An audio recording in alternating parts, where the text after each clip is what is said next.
are we going to do about it?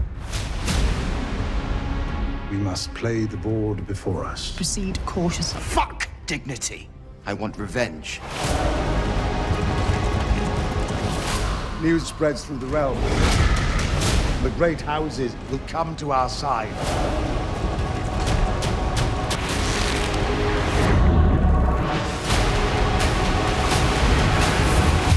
There is more than one way to fight a war. A child was murdered in his mother's bed.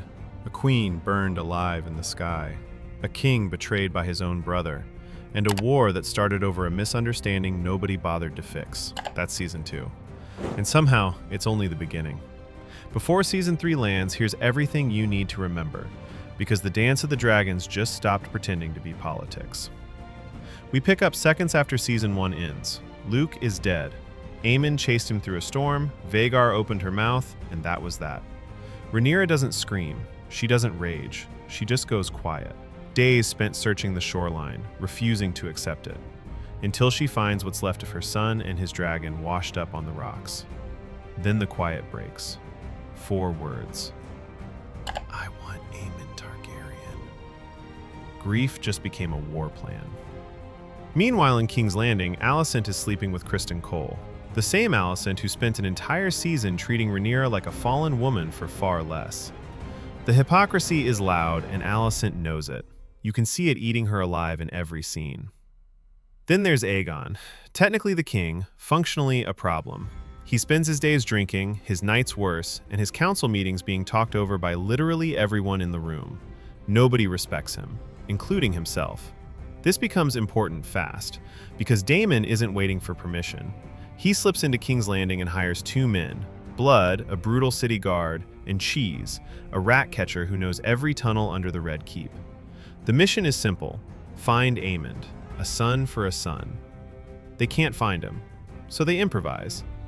What happens next is the moment the show stops being a family drama and becomes something else entirely.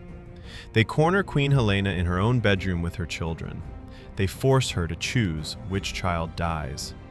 And then they kill young Jaehaerys right in front of her. No dragons, no armies, just a mother, a knife, and a choice no one should ever have to make. Aegon's response is exactly what you'd expect from a man with no plan and infinite power. He beats Blood into something unrecognizable, then orders every rat catcher in the city executed. Every single one.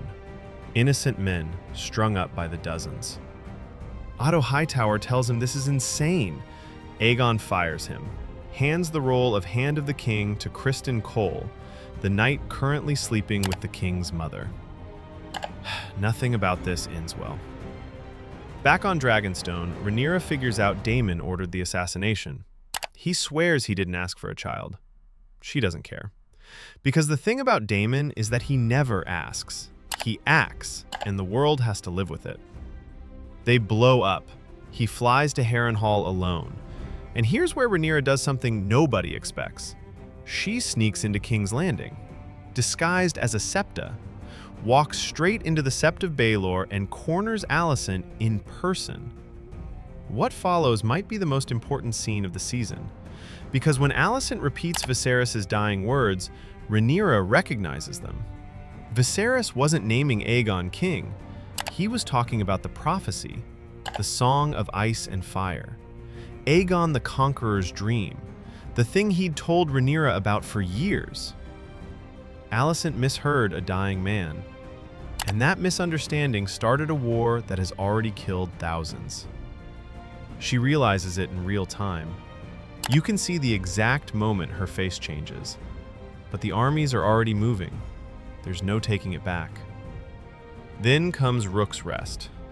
Rhaenys enters on Meleys like she came to end the conversation personally. She's burning through Cole's army, dominating the field, looking unstoppable. Then Vhagar arrives.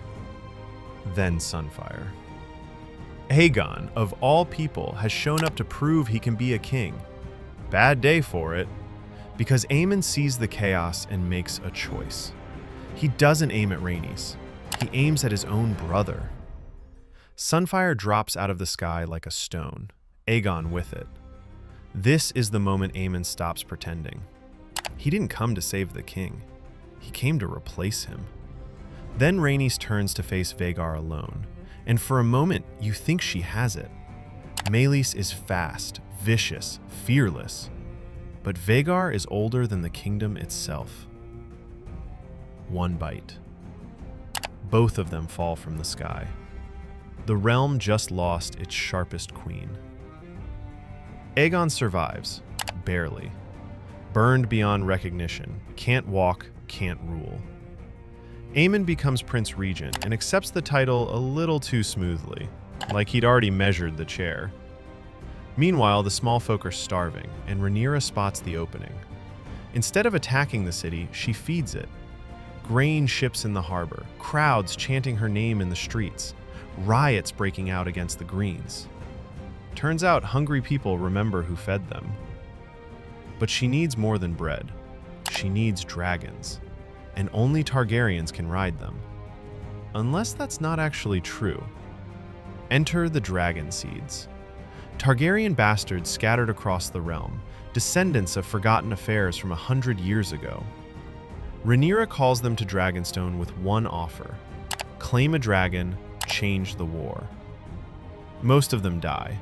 Vermithor doesn't take applications. He turns the cavern floor into ash. Until Hugh walks forward, and somehow walks back out. Then Ulf claims Silverwing. Then Adam of Hull bonds with Seasmoke. Rhaenyra just tripled her air force. Meanwhile, Daemon is losing his mind at Harrenhal. Visions every night. Past, future, dead family members, things he doesn't want to see. The castle is doing something to him. Or showing him something. Eventually, he sees it. The real threat. The thing Viserys was trying to tell everyone about. Winter coming down from beyond the wall. The dead rising. And for the first time in his life, Daemon kneels. Not for a crown, not for ambition, for Rhaenyra. Then Alicent comes to Dragonstone. She admits everything. The misunderstanding, the dying words, the war built on nothing. And she offers a deal. Take the city peacefully. No siege, no more dead children. The Greens stand down. One condition. Aegon has to die. Because as long as he's alive, men will keep fighting for him. Watch her face during this scene. She's choosing between being a mother and saving a kingdom, and she already knows which one she's picking. It breaks her in real time. But here's what neither of them knows. Aegon is already gone. Larys Strong smuggled him out of the city days ago. They're on a ship heading east, somewhere nobody can find them. The deal Alicent just offered? It was never possible. The season ends in silence. Armies gathering in every direction. The Blacks ready, the Greens ready, the Dragon Seeds ready. Some people still believing in peace, most preparing for the opposite. 2 seasons ago, this was a family argument. Now, it's the beginning of the end of the Targaryen dynasty. And nobody, not Rhaenyra, not Aemond, not Alicent, actually controls where it goes next. The dance just stopped being a metaphor. Season 3, the real one, starts. As always, thanks for watching and stay tuned for more House of the Dragon breakdowns and theory videos.